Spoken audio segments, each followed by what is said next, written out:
Halo semua, kembali lagi bersama saya Irsyad Niko Adi Chandra Putra di channel ini. Pada video kita kali ini, kita akan membahas tentang sejarah-sejarah arsitektur Nusantara. Perkembangan arsitektur Nusantara telah melalui masa yang sangat panjang.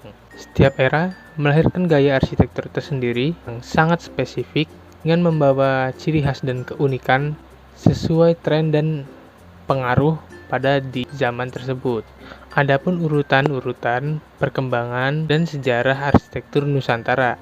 Yang pertama, ada arsitektur era vernakular. Sebelum budaya luar masuk ke Indonesia, arsitektur pada era ini sangat menonjolkan kearifan lokal. Tiap daerah di Indonesia memiliki arsitektur khas melalui penggabungan adat, agama, dan kepercayaan tradisi dari daerah masing-masing. Seperti yang ada di Jawa Tengah dengan ciri khasnya yaitu rumah joglo, dan di Papua dengan ciri khasnya rumah Honai. Yang kedua, ada arsitektur Nusantara era Hindu-Buddha. Masuknya ajaran Hindu-Buddha ke Indonesia juga sangat berpengaruh terhadap perkembangan arsitektur Nusantara yang ada di Indonesia. Bisa kita lihat, terbukti pada era ini terdapat banyak sekali candi dan pura yang bermaterialkan batu dan tersebar di seluruh daerah yang ada di Indonesia. Yang ketiga, ada arsitektur Nusantara era Islam. Setelah ajaran Hindu-Buddha, ajaran Islam pun juga masuk ke wilayah Indonesia. Pada awalnya, di era ini belum terlihat atau belum tampak perkembangan dari arsitektur Nusantara yang diadaptasi dari era Hindu-Buddha.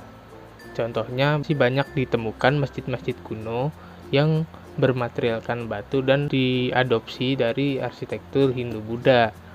Namun, seiring berkembangnya zaman, banyak musafir-musafir dari Timur Tengah yang datang ke Indonesia dan mengenakan ornamen-ornamen dan ciri khas yang ada di Timur Tengah. Yang keempat, ada arsitektur era kolonial. Kependudukan Belanda yang mencapai lebih dari 350 tahun di Indonesia sangat mempengaruhi arsitektur Nusantara yang sangat menonjolkan gaya arsitektur Eropa. Dengan penyesuaian mengingat Indonesia adalah negara yang beriklim tropis. Dan contoh peninggalannya pun masih banyak tersebar di Indonesia. Salah satunya adalah Gedung Sate atau Gedung Kemerdekaan yang ada di Kota Bandung atau kota tua yang berada di Jakarta. Yang kelima, ada arsitektur era kemerdekaan. Pada kemerdekaan Indonesia pada tahun 1945, pembangunan infrastruktur dilakukan secara masif. Saat itu, pemerintah Indonesia membongkar bangunan-bangunan lama dan mendirikan bangunan baru dengan mengutamakan fungsi, kenyamanan, kesederhanaan, serta kesesuaian dengan iklim yang ada di Indonesia. Yang keenam, ada arsitektur Nusantara era modern dan kontemporer. Gaya arsitek ini berlaku sampai sekarang. Gaya arsitektur Nusantara mulai dipengaruhi oleh gaya arsitektur global dengan mengadopsi bangunan dengan gaya modern dan kontemporer. Gaya arsitektur ini sangatlah fleksibel, mengikuti tren, dan memungkinkan para arsitek untuk terus bereksplorasi, mengombinasikan berbagai gaya secara seimbang namun tetap mengutamakan kesederhanaan, fungsi, dan estetika. Nah, segitu tadi pembahasan tentang sejarah arsitektur Nusantara yang ada di Indonesia.